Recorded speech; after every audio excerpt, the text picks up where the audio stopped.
Terima kasih atas kesempatannya. Perkenalkan, saya Adelia Desa Putri dengan NIM 2019-310378. Terima kasih atas kesempatannya. Perkenalkan, nama saya Alfi Nurul Najmia dengan NIM 2019-310361. Terima kasih atas kesempatannya. Perkenalkan, nama saya Amalia Dimaroyana dengan NIM 2019-310-369. Terima kasih atas kesempatannya. Perkenalkan, nama saya Lia Sofiani Kapuan dengan NIM 2019-310421. Baik, di sini kelompok kami mengambil kasus 11.4, yaitu Enjer Industri INC. Enager adalah perusahaan yang relatif muda yang telah berkembang pesat ke tingkat penjualan lebih dari 222 juta US dollar. Enager memiliki 3 divisi, yaitu produk konsumen, produk industri, dan layanan profesional, yang masing-masing menyumbang sekitar sepertiga dari total penjualan Enager. Produk konsumen yang tertua dari 3 divisi merancang, memproduksi, dan memasarkan lini peralatan rumah tangga, terutama untuk digunakan di dapur. Divisi produk industri membuat peralatan mesin yang unik sesuai dengan spesifikasi pelanggan, yaitu adalah bengkel kerja yang besar. Dengan pekerjaan biasa yang membutuhkan waktu beberapa bulan untuk diselesaikan. Karena sifat kegiatan mereka yang berbeda, setiap divisi diperlakukan sebagai perusahaan yang pada dasarnya independen.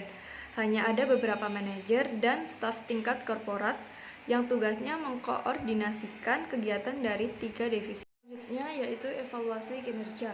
Sebelum tahun 1902, setiap divisi telah diperlakukan sebagai pusat laba, dengan anggaran laba divisi tahunan dinegosiasikan antara presiden dan manajer umum divisi masing-masing.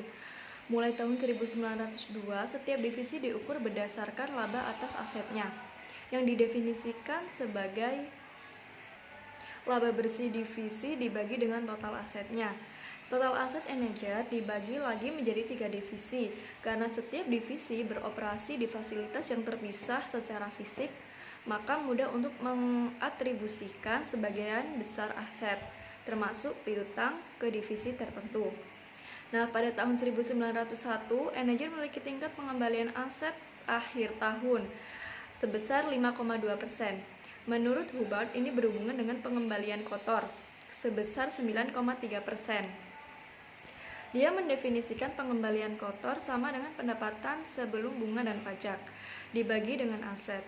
Nah, Hubbard ini merasa bahwa perusahaan seperti Enager harus memiliki laba kotor atas aset setidaknya 12%, terutama mengingat tingkat bunga yang harus dibayar perusahaan atas pinjamannya.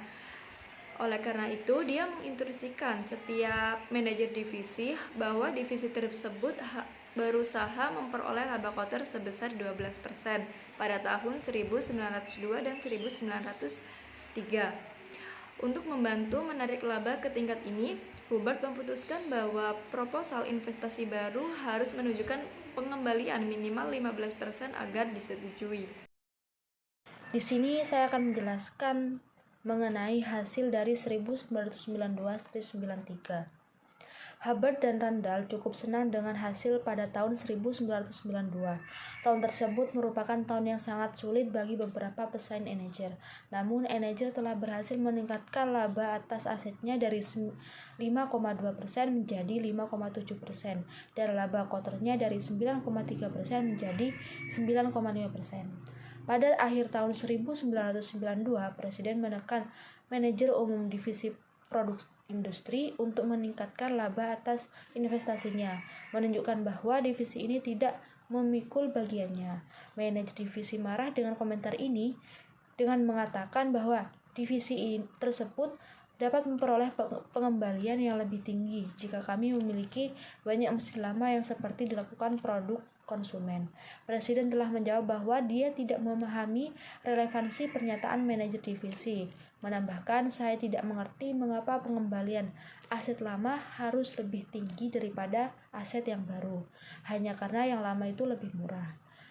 Hasil dari tahun 1993 mengecewakan sekaligus membingungkan bagi Randall. Pengembalian aset turun dari 5,7% menjadi 5,4% dan laba kotor turun dari 9,5% menjadi 9,4%. Pada saat yang sama, laba atas penjualan atau laba bersih dibagi penjualan naik dari 5,1% menjadi 5,5% dan laba atas pemilik ekuitas juga meningkat dari 9,1% menjadi 9,2%. Divisi layanan profesional dengan mudah melampaui target laba kotor 12%. Pengembalian aset kotor produk konsumen adalah 10,8%, tetapi pengembalian produk industri hanya 6,9%. Bisa dilihat pada gambar 4, yaitu menjelaskan tentang perhitungan pengembalian bruto atas aktiva 1993. Selanjutnya saya akan membahas soal 1. Pertanyaan dari soal 1 yaitu mengapa proposal produk baru MC Nile ditolak? Apa memang seharusnya demikian? Jelaskan. Proposal MC Nile ditolak karena Hubbard memutuskan investasi baru harus memiliki ROA minimal 15%, sementara proposal MC Nile memiliki ROA 13%. Seharusnya Hubbard tidak langsung menolak hanya dengan melihat proyeksi ROA. Sebelum melakukan investasi perlu lihat NPV dan IRR dari rencana investasi tersebut. Namun hal ini diperlukan tambahan informasi. Selain itu, ROA divisi konsumer produk saat ini adalah 10,8%, sehingga ROA investasi yang lebih tinggi tentu dapat meningkatkan ROA divisi jika ditinjau dari peningkatan ROA. Selain itu, seharusnya dampak investasi tidak perlu ditinjau hanya dari segi finansial saja. Investasi juga bisa dilihat dari aspek-aspek lain seperti peningkatan brand. Divisi-divisi di Enager memiliki karakteristik yang berbeda. Ketiga divisi berada pada industri yang berbeda sehingga syarat ROA minimal 15% untuk investasi baru akan lebih mudah dicapai oleh divisi professional service yang produknya berupa jasa dan tidak memiliki aset tetap. Ketentuan ROA minimal harus 15% perlu ditinjau kembali. Selanjutnya yaitu pembahasan soal 2. Apa kesimpulan yang bisa diambil dari laporan arus kas pada tahun 1993? Apakah pembagian per divisi berguna? Pembahasannya yaitu laporan arus kas berguna untuk memberikan informasi dan pertanggungjawaban mengenai aliran kas masuk dan keluar. Kesimpulan yang dapat diambil yaitu yang pertama, divisi professional service adalah satu-satunya divisi yang gross ROA-nya mencapai target yang telah ditentukan, yaitu sebesar 12%. Yang kedua yaitu pengalokasian aset setiap divisi sama. Yang ketiga yaitu semakin besar aset yang dimiliki oleh setiap divisi, semakin kecil gross ROA-nya. Sebaliknya, semakin kecil aset yang dimiliki oleh setiap divisi, semakin besar gross ROA-nya. Pembagian per divisi berguna karena dapat digunakan untuk mengevaluasi kinerja setiap divisi. Pembagian tersebut juga berguna untuk mendeteksi bila ada divisi yang melakukan investasi yang buruk. Selain itu, pembagian per divisi juga dapat memperbandingkan aktivitas operasi, financing, dan investing dari masing-masing divisi. Baik, selanjutnya saya akan melanjutkan presentasi dari rekan saya. Selanjutnya yang nomor 3, apa kesimpulan yang diambil dari neraca komparatif dan laporan laba rugi untuk tahun 1992 dan 1993. Berdasarkan income statement tahun 1992 dan 1993, diketahui bahwa laba bersih mengalami kenaikan begitu cepat dengan earning per share. Meskipun demikian, berdasarkan balance sheet tahun 1992 dan 1993, diketahui bahwa aset tetap Enager mengalami peningkatan. Besar kemungkinan bahwa penurunan ROA perusahaan disebabkan oleh aset perusahaan yang meningkat cukup banyak. Pertanyaan selanjutnya nomor 4. Mengevaluasi cara Randall dan Hubbard mengimplementasikan konsep pusat investasi mereka. Jebakan apa yang tampaknya tidak mereka antisipasi? Terdapat beberapa alasan kebijakan untuk menggunakan ROA sebagai pengukur kinerja divisi dinilai kurang tepat.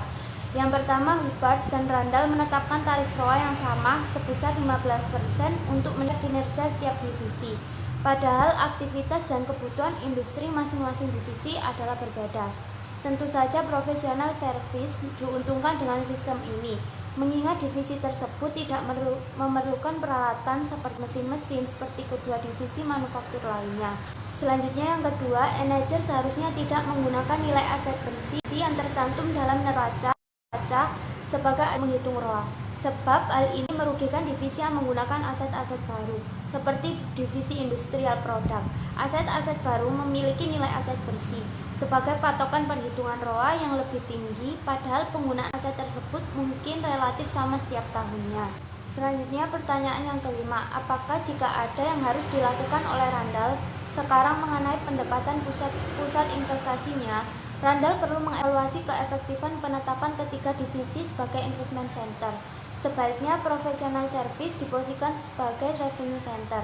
Selain itu, akan lebih baik bagi manajer untuk mengukur kinerja tiap divisi berdasar pada balance scorecard tiap divisi. Balance scorecard yang berisi sasaran strategi perusahaan beserta turunan rencana jangka panjang ke dalam rencana jangka pendek akan memudahkan tiap divisi untuk menciptakan profit yang berkesinambungan dan terarah pada rencana strateginya. Selanjutnya, saya akan melanjutkan penjelasan dari rekan saya. Yang keenam, apa saran lain yang Anda miliki untuk Randall dan Hubbard?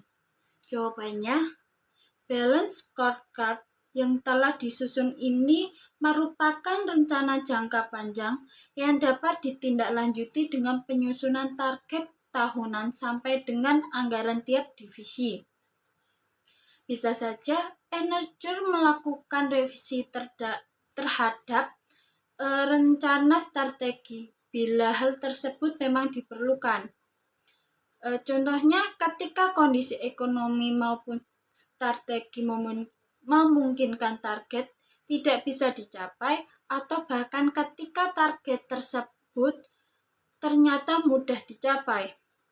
Yang terpenting adalah bahwa setiap divisi bersaing bukan dengan divisi lainnya di perusahaan, melainkan dengan perusahaan lain yang memiliki jenis industri yang sama. Persaingan perusahaan adalah pada kompetisi dalam memenangkan pilihan konsumen.